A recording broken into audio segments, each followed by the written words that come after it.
Humanity. It gets ever more chaotic by the second, this does. The aftermath and the blast radius of what went down in Austria ensues now more than ever, or does it? I think this is dependent very much on who you're talking to. You expect the seniors, the team principals, to de-escalate, to be the responsible persons in this automotive pugilism equation, and the drivers, as young as they are, 26 years and younger in the case of Maximilian Verstappen, to escalate, to go hard as they did in Austria.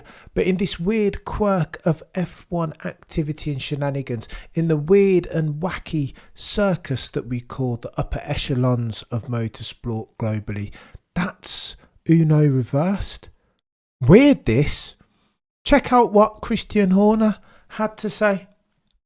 He said something to the effect of Lando Norris was trying to crash into Max Verstappen at turn 3. In fact, let me quote out verbatim before you guys accuse me of slander. Horner reckons Norris should shoulder the blame as, quote, he was trying to cause something up at turn 3. Horner insinuating that because Lando Norris knew a penalty was coming down the pipeline, that the only way he had to win was to cause some damage to Maximilian Verstappen. Oh, the humanity. What do you mean, Christian Horner? Put some respect on Lando Norris's name.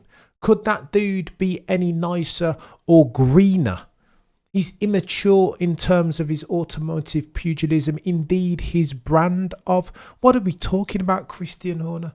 What, that Lando Norris was deliberately trying to crash into Maximilian Verstappen? Whatever Christian Horner Red Bull team principal is selling, sadly Cameron F1 is not buying, not one drop of. I think this is a case of Christian Horner dialing the PR machine up to 12. Again, this is the gift and curse as far as the Bulls that are red team principal.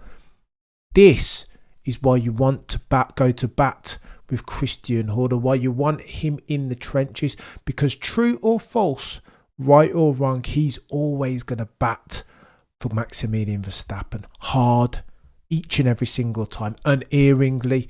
They race hard, do the Bulls that are red. Love it or hate it, but that's the truth. To which Andrea Stella, team principal of McLaren, responded, I think this kind of statement is pretty irreceivable. I would say, and to some extent, I think it speaks for the integrity of the person that said it. That's what Andrea Stella, team principal of McLaren, the papaya-coloured car, told Sirius XM. He continued, in general, quote, we have so much respect for Max. What he's achieving is unbelievable. He's absolutely a great driver. There is no need, however, to defend like this. Oh, the humanity. Way to de-escalate the situation, team principals. What happened to the conversation that Damon Hill and Crofty of Sky Sports F1 said that team principals should be having with the drivers and stewards?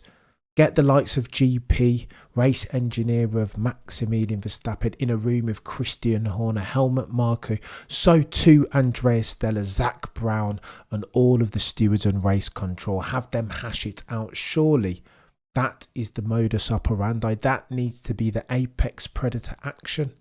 I agree then with Crofty and Damon Hill, who said this is exactly what should have happened in 2021, post the sprint race, pre the race proper, between one Sir Lewis Carl Davidson Hamilton and one Maximilian Verstappen. Great shout from the boys and girls over at Sky Sports F1. And then we get the driver press conference, which was a bit techie again.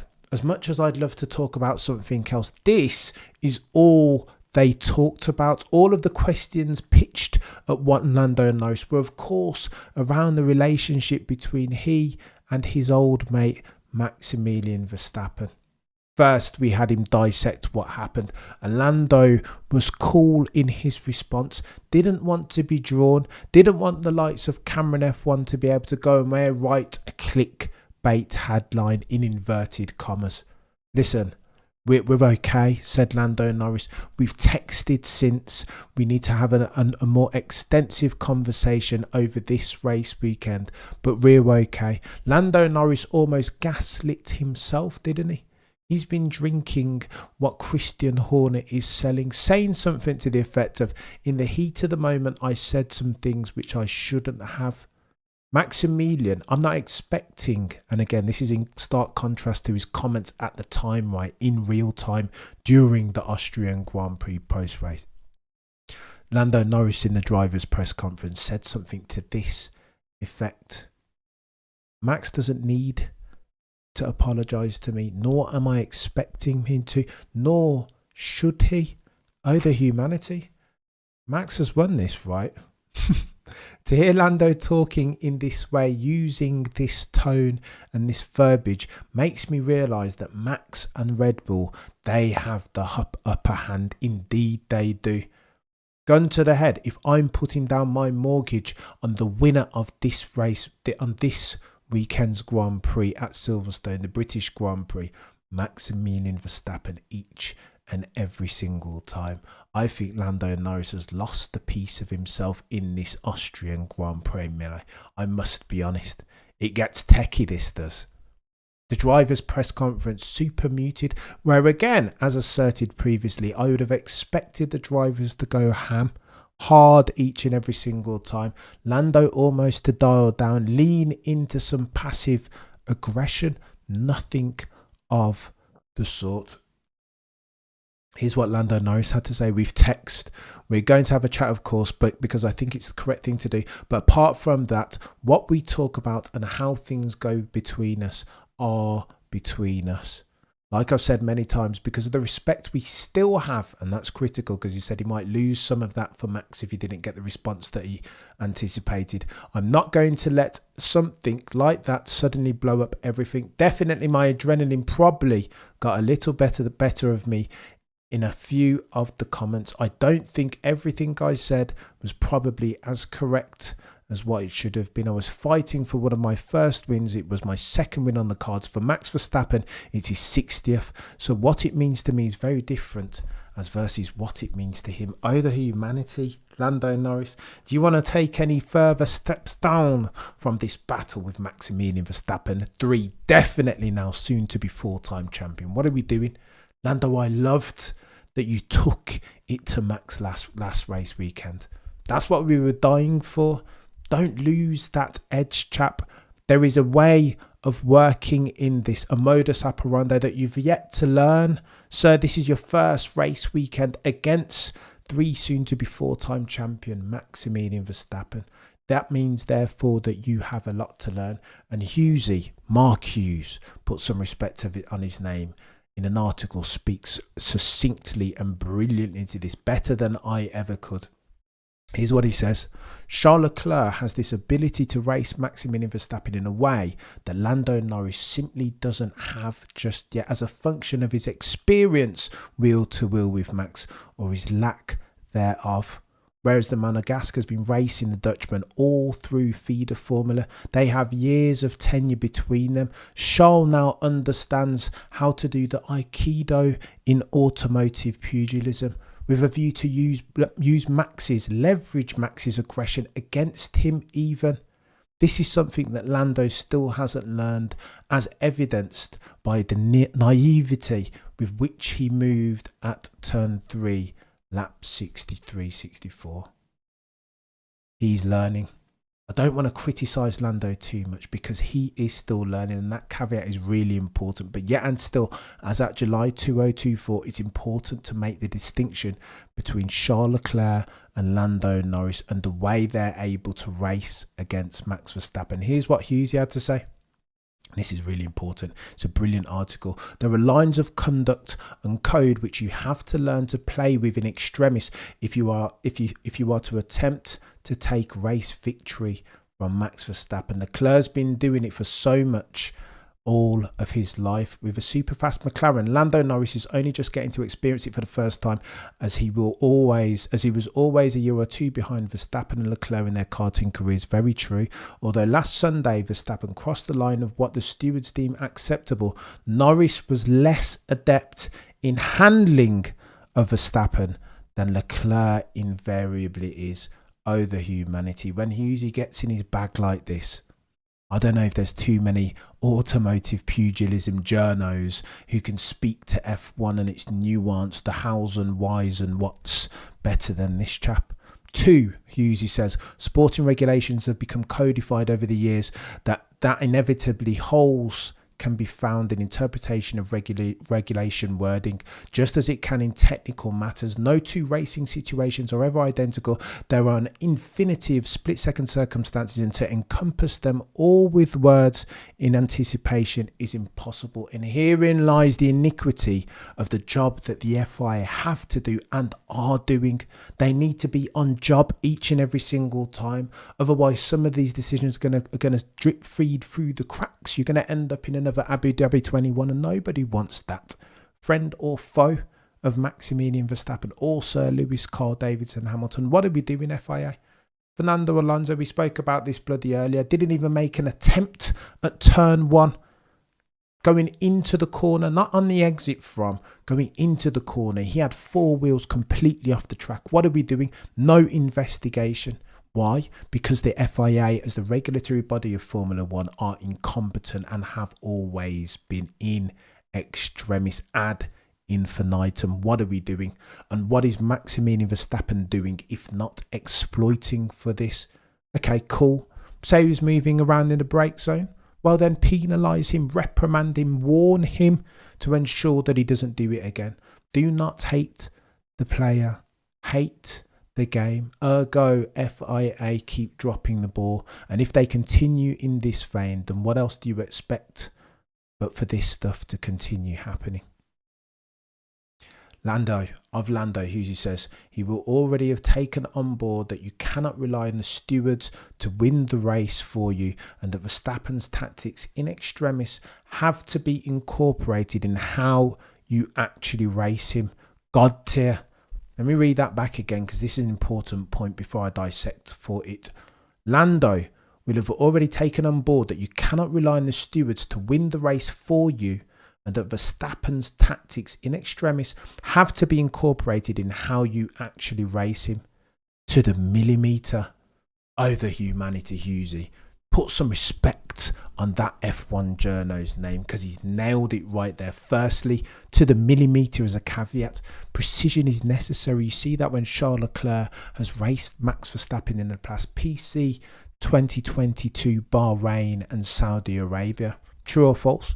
Please see Silverstone a couple of years back when they were going back and forth nearly half the race. Precision is really important. An understanding of who Max is as a racing driver. The ability to think in 4D, to use his aggression against himself. Not that Max has a soft, vulnerable underbelly even as a racer, as an F1 driver. But if there is a gap, that is it. Please see Lewis Hamilton turn 4 Brazil 2021. You got to set it up. Switchback is always there. Plus, you've got to get him offline. Lando did that, but again, he didn't chew his food before he swallowed. He lacked in precision, and that ultimately cost him, did it not? And again, per Hughesy, Mark Hughes, the legend that is, what you need to do is not leave it in the hands of the judges. If you are racing, Max, don't depend nor rely on them to penalise for Max Verstappen, because he's crafty, is he not? It's not going to be obvious. If he is indeed line stepping, as per a Johnny Herbert steward at the Austrian Grand Prix, then it's not going to be clear and obvious. Johnny Herbert said it already. As much as they wanted to penalise Max for moving around in the braking zone, erratic manoeuvres in an F1 car is the terminology currently written, enshrined into the sporting code of conduct and the rules and regs. They couldn't get him because it wasn't clear and obvious. 10-second penalty for causing a collision on the entry into turn 3. That's what they got him for in the end. And everyone not named Maximilian Verstappen on the grid currently needs to bear that in mind. Consider that. Take that into consideration when they are racing Maximilian Verstappen. 2. Eddie Jordan was on the Formula for Success podcast. It's weird, this thing. I'm going through it all because it's really important. It's one of those ones like an Abu Dhabi 2021 or like a Brazil 2021, like a 1989 and 1990 Suzuka. This is one of those ones that will divide opinion. As soon as you're in a room of F1 fans, if this crops up or whenever one of the aforementioned crops up, that's your conversation for the night. Who done it? Was it Lando? Was it Max? Was it the FIA? Was it just an incident of the race? In Charles Leclerc's dulcet tones. And it's techie, right? Because again, Eddie Jordan on the Formula for Success podcast had something else to say. He's towing a very different line from Brundle and Herbert et al., both of whom even, threw the book directly at Maximilian Verstappen, guilty as charged. Throw Anthony Davidson into that pot too. Guilty as charged, said Anthony D. Max Verstappen dropped the ball. He was racing too hard, moving around in the braking zone, and you must always leave the space. But on the other side of that fence, you've got goats like Peter Windsor, who said, this is racing. What do we want? F1 snowflakery. What are you talking about?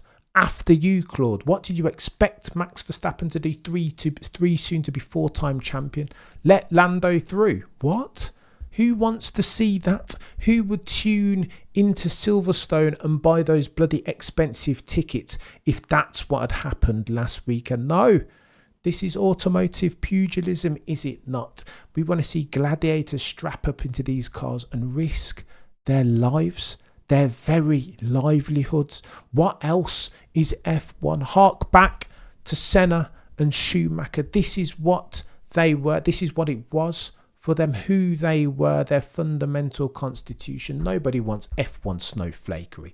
Zero risk. What's that about? Well, it's not F1, I'll tell you that much. And Eddie Jordan agrees, because on the Formula for Success podcast with his co-host David Coulthard, he said that Lando Norris brought a knife to a gunfight. What else did Lando expect? He's fighting with one of the best. Max only wants P1. He has no interest in a P2, and he will fight for P1 for whatever it takes. He will risk it all each and every single time. And what else would you expect as at July 2024 from the three soon to be four champion, time champion? Even at Leopard, they say, does not change its spots. What are we doing? And I think Eddie Jordan is right. DC2 agrees, seconds and concurs Eddie Jordan's thesis, saying that back in my day, this is what we used to do. What Lando Norris and Max were doing at the Austrian Grand Prix harks back to my day when I was racing with Hakkinen and Michael Schumacher, greats of the game. Eddie Jordan laughs at the track infringement, saying this is nonsense. What have the FIA sunken to when we're talking about track limits and all this other nonsense, moving around in the braking zone? Have you seen Michael Schumacher? Excuse me, sir, let me introduce you to Ayrton Senna. What are we doing? And whilst we're there, allow me to introduce you to Rene Arnoux and Gilles Villeneuve, 1979. What are we doing? If you're not rubbing, you're not racing, some say. Oh, the humanity. It gets techier, doesn't it? Each and every single time. And because of that, of this weekend's events past, I'm super excited. And the F1 World 2 are really excited. Let me just talk about this as well very quickly. Because all of the other drivers, remember I said about de-escalating and escalating, that I expected other drivers to ramp it up, yet they were the ones de-escalating, doing the diplomacy thing, which I thought was interesting. And it wasn't lost on me that Lewis Hamilton, as the elder statesman, was the most de-escalating of all. When pressed on it, when asked if you have any advice for Lando Norris, Lewis said no comment. He didn't want to be drawn on it. When pressed to characterise the events of this weekend past at the Austrian Grand Prix, lap 63-64 between Messrs Norris and Verstappen, Lewis once again didn't want to be drawn on it. I've got nothing to add. There's nothing that I can say. And I thought that was interesting from Lewis. I'll be honest, in the first instance, I was super disappointed, because if anybody's got something to add as far as racing wheel to wheel with the three soon to be four-time champion, Mr. Max Verstappen, it would be Sir Lewis Carl Davidson Hamilton, would it not? on the back of his experience in 2021. And again, lest we forget, when pressed on this in years gone by, Lewis was all too happy to throw his linguistic hat into the arena, saying something to this effect. When questioned, do you need to leave Max more space? Do you deal with Max differently as versus other drivers? Lewis was happy to be drawn on it then several years back, saying, yeah, you got to deal with Max differently. You've got to leave him more space. To which Sebastian Vettel, 4-time champion, responded with laughter, understanding exactly what Sir Lewis Carl Davidson Hamilton was talking about. It on this occasion, however, at the drivers' press conference today for the British Grand Prix, 0 radio silence as near as makes no difference from Lewis. And I was disappointed in that initially, woefully disappointed. I was keen to hear Lewis Hamilton's wisdom, a function of all of the events past in 2021. Nothing, zip, 0, radio silence. And then I come to understand the wisdom of Lewis's no-sell. Because of course he didn't want to be clipped up, right? Anything that Lewis says to that question is going to be clipped up all over the world and be media worthy, clickbait, for the rest of eternity, right? Techie, smart from Lewis. That's not to say that he didn't have things to say, but that he didn't say them, I think, was a god-tier decision from Sir Lewis Carl Davidson Hamilton. Oh, it will get techie this weekend, rest assured. Lewis's reaction at the presser is the same as in the pub when drunks are fighting. Why get involved? I get it, Tony, but I was just, you know, when you're watching the driver's press conference, I want to talk to it. And this is my problem as a viewer. This is the gift and the curse of the lens through which I ingest my F1. Why else have I tuned into the driver's press conference if not to hear Messrs Hamilton and Norris and Russell even talk to this? I'm too used to UFC and other press conferences where these guys earn materially less, just enough to buy bread and water. And at these press conferences, these guys go hard. Safak, you're an absolute legend and far too kind. At these press conferences, watch a UFC press conference for comparison. These guys go hard. No punches pulled, no pun intended, each and every single time. They talk to the issues because each and every single question they get is an opportunity for them to peacock, flourish, allow the public to get to know you, become an asset, increase their wage, therefore. But this is not apples and apples, is it? Lewis Hamilton is a multi-millionaire, if not billionaire at this stage. He's looking to circle the wagons around his commercial value, protect assets now, rather than dismantle them. What he doesn't need to say or do is something rogue. He doesn't want to see headlines of him all over the world criticising one Max Verstappen, especially not when Max and Lando, for the record, have come out and said there's nothing going on. We're all good. We've texted. Like we've talked, we will talk extensively. And Max has spoken to this as well, by the way. I can't listen to the commentators this week or the style. I don't hate it. Sometimes it's the best way, not listening to the commentators. And we'll get to the British bias because I think it will be a bit techie this weekend for one Max Verstappen. 3, soon to be 4-time. But he said a couple of different things, hasn't he? First, he said he was quite happy the weekend. When he woke up on the Monday morning, he hadn't talked. They were in the press pen at the same time, but Lando Norris couldn't look Max in his eyes because, again, in the heat of the moment, feeling was always going to be negative, right? It was too sulfuric, too techie. So they didn't talk in the media aftermath. However, when he woke up, Max said that he intended to pick up the phone and speak to his old mate Lando No-Wins, or formerly known as No-Wins. But when he picked up his phone, he already had a text from Lando. I don't want to read too much into this.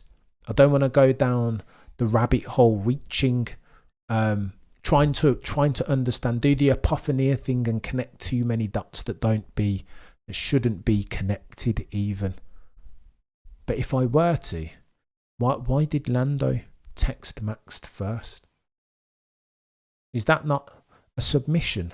of sorts. Hence why I think Maximilian Verstappen is going to go well. You guys know about his record. Very rarely does Max lose 2 races consecutively. There's a stat out there somewhere which indicates that, speaks to this better than I ever could. Max continued. I don't really give a fudge, he said, about what anybody else thinks about this incident, about the FIA, about Martin Brundle, and about Damon Hill saying that I defend fiendishly. And if everybody knows that if you're gonna try and pass Max for the lead, then he's gonna bish you. Max said he doesn't care about that. He doesn't care about Anthony Davidson saying Max is banged to rights, guilty as charged. Max says all he cares about is his relationship with his friend Lando. Bless him. I don't hate that. I feel like this is a very different equation to what we were dealing with in 2021 between Verstappen and Hamilton. I think Max genuinely cares for Lando, and I think he genuinely doesn't want to ruin their friendship, hence why they will talk over the course of this weekend. It will be interesting, though, to see how that translates to their on-track shenanigans, whether they revert to the mean, whether they do battle as hard as they did in Austria in Silverstone, because Silverstone is a track, you know, it's one of my favourites. This is the track around which you can fight and fight and fight from corner to corner to corner through Maggots and Beckett's, Luffield, etc., etc. It will get techie between them, and expect them to go well both. Front row lockout potentially. Who would bet against it? Can you imagine both of them going into Cop's Corner? Oh, the humanity. My heart already, just the vision by itself, my heart cannot take it. And breathe, Cameron. Gary M, what exactly did Lando do wrong? I think he just exposed Max's issues. Go on then, let's talk to that, Gary, since you bring it up. What did Lando do wrong? So the broader context is that Lando had every advantage possible, did he not? 3-lap fresher tyres than Max Verstappen. A track that was 64 seconds to go around, so the track is short. Plenty of opportunities to overtake. See turn 3, see turn 4. He had ERS in hand to play with. The DRS 3 zones. Do you know what I mean? A fast car, probably faster than Max's RB20 around the track, in the hands of Lando Norris, who's in the form of his life. I think you could argue then, Gary, as far as what did Lando do, he wasn't precise. He didn't take a leaf out of Charles Leclerc's book when it comes to racing Max Verstappen. You know each and every single time that this chap is going to be super aggressive. Then do the automotive Aikido thing now.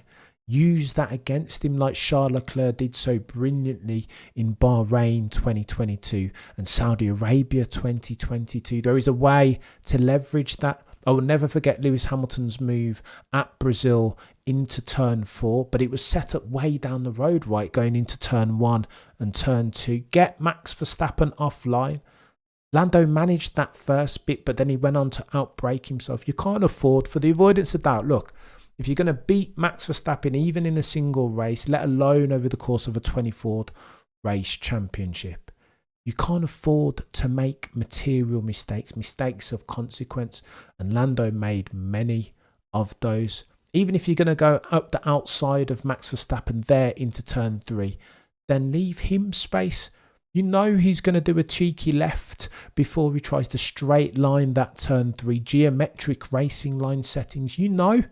Or you should have known, at least, if you rewind back to 2023 and see the move that Max Verstappen pulled on Carlos Sainz. They were like for like. There was very little difference in the circumstance on track. So I think, I'm not saying that Lando was wholly culpable, but he's got to take some blame in this root causal pie, does he not? At least a couple slices for me, because he had every advantage. And plus, when you check it out, look, Helmut Marko said we're in this as Red Bull and as a driver, Max Verstappen, to win championships and races. What happened? What's the ultimate outcome of what happened at Austria? They've extended their lead in the championship now. The gap would have been 25 minus 18, ergo 8 points. Now they managed to extend it to 10 points. So Lando Norris in this equation is the biggest loser. Again, history. F1 history doesn't repeat, but sometimes it rhymes. reminiscent as always of Silverstone 2021, where many people, loads of Max Verstappen fans and Sir Lewis Carl Davidson Hamilton deniers, said that Lewis was at fault for that turn, the Copse turn incident. If indeed that were true, working on that assumption, how comes Maximilian Verstappen was in hospital getting checked up? Lewis only got a 10-second penalty and still managed to win the race. That's not fair. And Lando Norris will be in a similar circumstance, will he not? You gave him a 10-second penalty, but he finished the race and got points. I did not. That's exactly what Lando be thinking. So techie this. It was just the incident of the race, says Visual. And loads of people are saying that was the conclusion of Eddie Jordan and DC. DC was like, it was a racing incident. And Eddie Jordan was like, how could it not be? Of course it was a racing incident. But again, Eddie Jordan is cut from a different cloth. He's a grey beard of an F1 participant. That's the lens through which he enjoys his automotive pugilism, having raced with Michael Schumacher, Ralph. Like, this is DC, Hakkinen. These are the old school ones, the God tier ones, right? And again, it was different then. When they were talking about track limits, DC and Eddie Jordan on their podcast, the Formula for Success podcast, DC was like, Eddie Jordan was like, track limits, what's that? What sort of nonsense is this? And then DC says the pertinent point, but F1 is in a very different place today from what it was back when we were racing. And again, I feel like sometimes even hearing myself talk, I sound like the old man at the bar talking about the glory days of F1 in 1957 or whatever. And listen, it's hard not to lean into that sometimes, I'll be honest with you, Kenny, because good events don't bring chaos, they bring harmony. And harmony doesn't draw attention, only acrimony. Oh, the humanity, Kenny, I don't hate that. Vijay, I saw no fault in Max. I've seen Max moves to have that opinion about being in the Lewis camp. I see nothing wrong with what Max did. It depends on your vista, doesn't it? It's one of these subjectivity things each and every single time. Look, if you're Fernando Alonso and you're saying to Nico Rosberg, you must always leave that space. Brilliant impression, Cam. If you're saying that you must always leave space, then you could argue that Max didn't leave enough space on the entry into turn 3. Or, on the contrary, you could argue that Lando had more space to his left. And so, like water, if Bruce Lee is a thing, he should have moved with Max Verstappen, just as Max Verstappen moved with Carlos Sainz as he absorbed the racing line with a view to straight line turn 3. 6 of one, half a dozen of the other, I'm honest. It's subliminally FFS podcast. I know they do like a swear word, don't they? DRS track limits, what's Jay saying? Joe Spiker, you might as well ignore idiots. What are we talking about here? Joe Spiker talking about another cops crash. It's techies. Oh yeah. Oh, the humanity. So apparently, I'm not sure whether listen, don't fact check me on this, don't take this one to the bank, but I also saw a cheeky screenshot that suggested that Lando Norris's dad had liked a photoshopped screenshot of Lewis. It's Lewis crashing into the inside of Max Verstappen's car, 2021 at Copse, but instead of Lewis's car, it's Lando's car. I'm not sure. I don't know whether that's true. If that is true, if Lando's dad has like that, then that's irresponsible. But again, in this equation, it feels like the old head's the one who should be de-escalating and managing this now diplomatic global incident that was the cheeky love kiss, the wheel rub between Messrs Norris and Verstappen. And this is exactly what they're not doing, right? Those are the ones escalating it. The likes of Stella, Horner, Marco, Lando Norris's dad. They're all adding like fuel to these flames and not water. Whereas the drivers appear to be like the rational-minded ones at the negotiating table. They're the ones who don't want to talk to it. Lewis Hamilton desperately doesn't want to get clipped and no-sells it completely. Zero comment from the man from Stevenage, and so too Lando. The cheekiest thing that I've heard from Lando. Lando went on Radio X, and he said something to this effect that people race hard. Some people harder than others. That was the biggest subliminal that I've heard out of Lando Norris's mouth, and I would have expected more. I'll be honest with you. It appears that they're back friends again. You old school, what's going on, sir? Styler says fame can make you nuts. Completely agree. Selendeki, is interesting what you note, Cam, that the older guys are the ones agitating and fanning the flame. It's true though, right? Stella, oh, this is irreceivable. I question the integrity of those people that speak like this. Horner saying that, insinuating even that Lando Norris would have wanted to crash into Max knowing that he had a 5-second penalty coming so he could try and win the race. What? Christian Horner. Don't hate it. I wish that Christian Horner was my team principal because I would want for someone to go to bat for me like he does for his. I don't want Toto Wolff. He's part-time-ish, sometime-ish even in his support for his drivers. I don't want that. I want the guy who's going to go hard for me each and every single time. And that guy has a name. His name is Christian Horner. But from the outside, when you look at it, it's like you're not the cooler heads at the negotiating table, Christian. What's going on? Cars are solid nowadays as well. Otherwise, we'd have that. Jay, you make the point, mate. And this is why some of the old heads, some of the older heads than me, pardon my misconstruing, some of the guys who've been watching F1 from its inception, 1950 was the very first race at Silverstone, no less. Do you know what I mean? When I think by Giuseppe Farina, maybe. Anyway, I mean, put a check in that one. I can't remember who won it. But the first Grand Prix ever in F1 absolutely was at Silverstone. It is different now, though, isn't it? And these guys can race harder. They can afford to race harder. Max Verstappen can afford to push the envelope more than a Giuseppe Farina in 1950, right? Because the stakes are very different. Very, very different. The frequency with which drivers are losing their lives or being seriously injured are going like this, right? Down massively, material down, as versus the early 1950s or whenever, when they barely wore seatbelts and didn't even wear helmets. Do you know what I mean? It's very, very different now. So in that sense, they can afford to take more risk.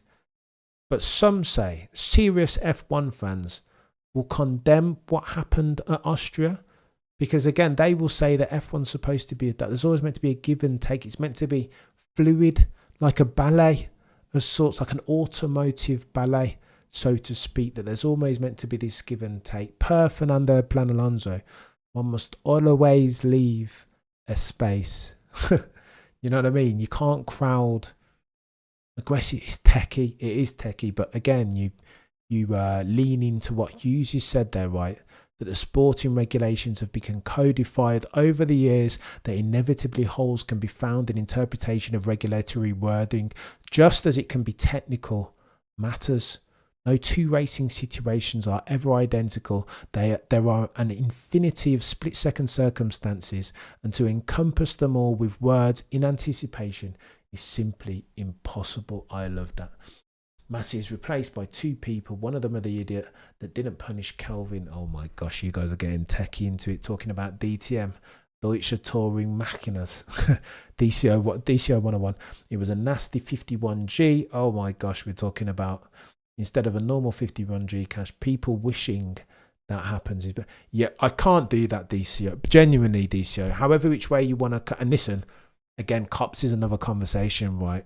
2021 Silverstone is a complete, like, if we start getting into that we'll go another 60 minutes here, and no one's got time for that. But listen, nobody to even insinuate that you wish harm upon an F1 driver doing what they do, being acutely aware that you don't play F1, because F1 as a sporting endeavour is such that you can get seriously injured or even lose your life. It has happened before, and sadly, it will absolutely happen again. The risk will never be zero. As soon as you go into a circuit, you are acutely aware that danger is ever present. So with that context, against that backdrop, for someone to even insinuate that they wish harm or accident or a DNF even on any one of these drivers who's competing for our entertainment and their own personal glory in this gladiatorial automotive pugilism arena for me, is an absolute disgrace. Like, I don't care who it is. To Schadenfreude, there is no space for that sentiment in Formula One. I will be honest, and I don't like it, because before you know it, there will be another accident and there will be another fatality. I've been watching F1 far too long. I saw Senna pass live. 1994 Tamburello. What do you mean? Nobody wants that. Peter said it best about what everybody wants with overly polite drivers. I know Peter's bit. After you, Claude. Nobody wants that. Well, some people do want that. Some people do want after you, Claude, and it to be over sanitized. But the real ones, nah. Accidents are one thing. Intentional harm has no place in F1. Absolutely agree. I was kidding. I do not wish. McLaren F1 race. I want F1 TV here, Cam. Us UK fans are getting ripped up. Oh, McLaren F1 race, mate. Don't even talk to me about Sky. Did you see the way they cut from the driver's press conference to go and listen to bloody Karun and Naomi and Pinks? What? Mate, I've tuned in for the press conference to hear from the drivers. I want to hear them talk. Don't cut away from them to talk to some analysts. What? What are we doing? Ugh. No chances, no need for it. That's you misread the room, Sky, sometimes. And they've had this nonsense that we're doing, the British Grand Prix show where Esteban Ocon and Gasly were trying to work together to score the penalty that Henri and Perez missed so many moons ago and still flopped it. And Crofty was taking the mick out of them, saying, listen, even when you try and work together, Gasly and Ocon, you still can't get it done. That was quite fun, but I don't know. Did FFS, DC, and DC Science scenarios sound familiar? I know, Tony. They're watching, aren't they? I feel like, you know what, Tony? Do I broach this now? Go on then. So it's a great shout, that, Tony, and I just watched it. So in my latest conversation with the goatiest of F1 goats to have ever F1'd, Mr. Peter D. Windsor, he pitched a question at me. What do you do about science? I think was the question. Or what do you do if you are science? Where do you go? And I think I talked about Behrman the question was this from Peter. He said, what do you do if Lewis goes over to Ferrari and underperforms? And my response was something like, well, they've got Behrman as the plan B, and I think they think he could be the heir apparent, like one of the go-tier ones, not necessarily the next Max or next Lewis or Senna or whatever, but he could be good enough to get some things done. To which Mr. D. Windsor responded, well, if I was Sainz, I'd have a good mind to sit down there as reserve driver. I thought that's a really weird... Does Peter know something? It's a very off-piste answer. That Sainz would chill out and sit on the sidelines as a reserve Ferrari driver. I don't know. That wouldn't be my answer. If I were Carlos Sainz, I'd always sign with an Alpine or Williams before I do the reserve driver thing. So I thought it was a very left field answer from Mr. Windsor. Only to hear David Coulthard, when pitched with a similar question, say that he thinks Carlos Sainz should also maybe consider reserve drivering. And I thought, just by virtue of the fact that both of the answers are so weird, I was instantly checking the chronology of the FFS podcast, which came out yesterday, I think. And obviously my chat with Peter D. Windsor happened on Monday. Does that mean that DC's watching? I think some of them are watching. Especially the chats with Peter always go viral, right? Like all the articles, all the publications, Italian papers are clipping it and putting it out there. I don't think Peter doesn't realise how much weight his word carries, right? Former world championship winning team manager with Williams in 1992. When Peter talks, people listen. And it's almost like Peter's gift that he's too humble to realise that all these publications are waiting to jump on Peter's every word. Oh, Peter said this. Oh, after you, Claude. Like they lap it up. And whatever he says will always make headlines. But that DC said that makes me think that potentially... I don't know. Potentially we're being watched by former F1 drivers. Who knows? Interesting, though, Tony, that. Visual True, okay. Well, and in my opinion, Sainz should go to Audi because they got those resources. So too did Toyota have resources though. Resources, whether operational and financial, don't necessarily translate to Formula One success, right? Not in history. And again, there are always exemptions that prove the rule, but if past this prologue, I think you need more than resources. I wouldn't go to Audi. I don't think. I think they need time to embed. There'll be a period before they start paying off and winning races / championships. Too techie. Audi aren't gonna do too well financially. They're gonna end up like Albert. Oh my gosh! Say it's not so, mate. Say it's not so. Yeah, Peter's word is insane. I get updates from F1 sites in the Netherlands every day. It just carries, Joe. It's different, isn't it? Carries a different level of. And to that McLaren F1 race, get yourself an MVP and an MVP, a VPN, and download yourself F1 TV, and then you could direct it at the Netherlands. Gucci. That's what NVP. Why do I keep saying MVPs? That's what VPNs are for. NordVPN is a good one to have. Greetings, Jay, from North London, from North. The London accent's getting more learned. New old school. I'm not there yet. I've still got the Birmingham. In fact, I never want to get there. Birmingham born and bred, and I'm not looking to. I don't want my accent to ever leave me. Take the boy out of Birmingham. Andre, don't you think Honda is the answer? Oof. It's techie, this. Are we going to get onto Honda? I'll leave that for another day. Problem is that Max, I believe, because if he goes to Max, Sainz can get to exactly that. I think Carlos Sainz is deliberately being the bottleneck now. He's waiting.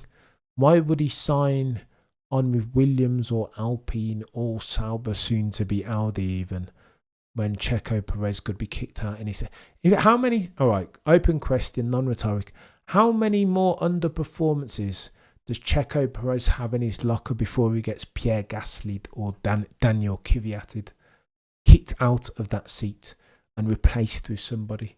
Not many. 2 or 3 maybe. How many more times can that dude not qualify or not get out of Q1 as a session before he gets booted out that Red Bull seat? Not many. Cameron Danny-Witt will stay for next year. I've heard that Liam Lawson, Helmut Marko said something about Liam Lawson. He said a couple of different things over the past couple of weeks. First one from memory was that RB Visa Cash App are a junior team. Ergo, they need to promote junior team members, right? Young people need to be in there. Welcome, Nomen. Nomen Est Omen. What a great name. Thank you, mate, for the support. So they've said a couple of times, Helmut Marko said a couple of times that they're a junior team. This harks back, it's reminiscent of the time when Christian Horner wanted to sign Alonso, right? Circa 2009, 2010. And ultimately was vetoed by Helmut Marko and Dietrich Mateschitz at the time, who wanted to promote new, young, junior Red Bull talent. In this case, it was Sebastian Vettel. And I think Red Bull, particularly the guys and girls at Salzburg in Austria, still see themselves as a junior team, as a team that promotes junior Red Bull talent through the hierarchy. Helmut Marko speaks to that a couple of times this week. Again, remember, there's a Liam Lawson exit clause in 2025. If they haven't provided him an F1 seat by 2025, then he can bounce. I think it's mid-2025 from memory. If Liam Lawson doesn't have a Red Bull seat in either Red Bull or RB Visa Cash App by mid-2025, he can bounce and go to another team. And that's what he will do. And that's what he threatened Marko and Horner with already. He'll do that because he's good enough. He can get another seat. Marko, in response to that, has said, well, we're a junior team. And next year, insinuating that next year Liam Lawson will have that gig. There's too many seats going around. Doohan and Mick Schumacher are competing head-to-head for the second Alpine seat alongside Carlos Sainz Jr. if he wants it. Zhou apparently is going to Formula E, won't be in F1 any longer because he's been underperforming too long. as per one Checo Perez, Mexican Minister of Defense, but somehow, because of money, et al., Mexican Minister of Defense gets a 1+1. What are we doing? It's nonsense. Some YouTube channel did an analysis on why Checo will probably get away with it. They said Red Bull probably not even interested in the World Constructors Championships. Oh, I don't know. I don't know about all that. I think they'll be interested in it, especially when they start to lose it. I think they haven't been interested or overly invested in it because it was almost guaranteed. Now it's convergence time, and McLaren et al. Are breathing down their necks. It's a bit techie.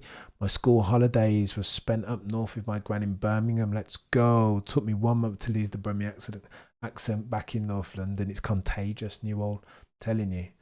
Perez brings an 8-partner sponsorship. Add that. I can't wait. You know what, Jay? I can't wait to watch this documentary. No me rindas, cabrón. No me rinda. I can't remember what rindas means. Don't mess me around, maybe. My Spanish is too bad. Gets techie. Tried NordVPN and trialed F1 TV live access, but it didn't work. Blocked. What? That was a few years ago. Yeah, check it out. McLaren F1. I know people who are running a similar setup in real time. It's doable. Promise. You guys are legends. I will catch you for a cheeky video 10 a.m. tomorrow, and then 8 p.m. for the proper Friday stream where we get techie. Go long, go back and forth, modes of discourse, codes of conduct, everything. It will get techie. Silverstone, I'm going to try and stream every session. That's all the free practices. Qualifying, I'll be live qualifying 30 minutes before lights out. Same too for the race, maybe 15 minutes before the free practice sessions. But I'm going hard this week. Full send, purple sectors, each and every single time. Been a privilege. But I digress. No further questions, Your Honour.